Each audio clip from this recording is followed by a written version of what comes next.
రేపు పొద్దుగాల సోదరులారా అశ్వరావుపేట నియోజకవర్గం మంచిగా ఇక్కడ ఉన్నటువంటి ప్రజలు చాలా దయ ప్రేమ అన్ని కలిగినటువంటి ప్రజలు.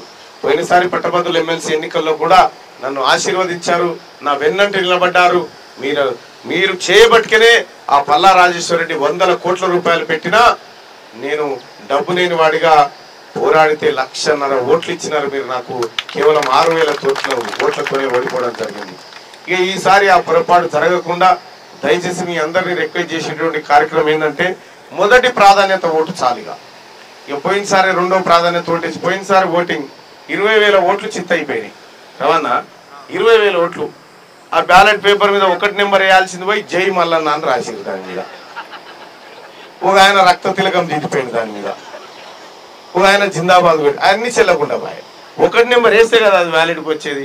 ఇగో ఇట్లా ఓటర్కు అవగాహన కూడా కల్పించాలి. మనం గ్రామ స్థాయిలో ఎవరైతే క్లస్టర్స్ ఇన్ఛార్జీలు ఉన్నారో ఓటర్ దగ్గరికి పోయి ఈ ఓటు ఎట్లేయాలనేది మనం క్లియర్గా చూపించాలి. పెన్ను తీసుకొని అక్కడనే పెన్ను ఇస్తారు, ఆ పెన్ను తీసుకొని తీన్మార్ మల్లన్న అని సీరియల్ నెంబర్ ఉంటుంది, దానికి ఎదురుగా గడిలో డబ్బాలో 1 నెంబర్ వేసి మళ్ళీ మరత పెట్టి అందులో వేసేసి రావాలి. ఇక అక్కడ కూర్చొని 1, 2, 3 అని వేసుకుంటూ పోతే పోయినసారి ఎలక్షన్ లెక్క అవుతుంది. కాబట్టి చాలా జాగ్రత్తగా పడిన ఓటును చెల్లే విధంగా చేసుకోవాల్సినటువంటి బాధ్యత కూడా అత్యంత కీలకమైనటువంటి బాధ్యత. ఇక అంతేగా సోదరులారా, పట్టభద్రుల ఎమ్మెల్సీ ఎన్నికలో ఇప్పటి వరకు ఉన్నటువంటి పరిస్థితులు మీ అందరూ చూస్తూనే ఉన్నారు. వాళ్ళ అభ్యర్థుల పరిస్థితి చూస్తూనే ఉన్నారు. ఎక్కడికి పోయినా ఒకటే మాట, మళ్ళీ ఎందుకు వచ్చినాం అనేది మేము చేసేస్తాం ఈసారి, పోయినసారి అంటే అటు ఇటు అయిపోయిందని చెప్పి చెప్తా ఉన్నాం. కానీ బాధ్యతతో వస్తా ఉన్నా, ఏం చేస్తామో చెప్తా ఉన్నాం. ఇది బాధ్యతాయుతమైనటువంటి ప్రభుత్వం, మేము ప్రజలకు జవాబుదారీగా ఉండాలని వచ్చినాం. కాబట్టి మీ అందరికీ శిరస్సు వంచి నమస్కరించి వేడుకుంటా ఉన్నా, ఒక్క ఓటు కూడా మిస్ కాకుండా అత్యంత జాగ్రత్తగా గెలిపించి ఆదినారాయణ గారి ఆత్మగౌరవాన్ని, పొంగులేటి సీనన్న ఆత్మగౌరవాన్ని మరింత పైకి లేపాల్సినటువంటి అవసరం ఉంది.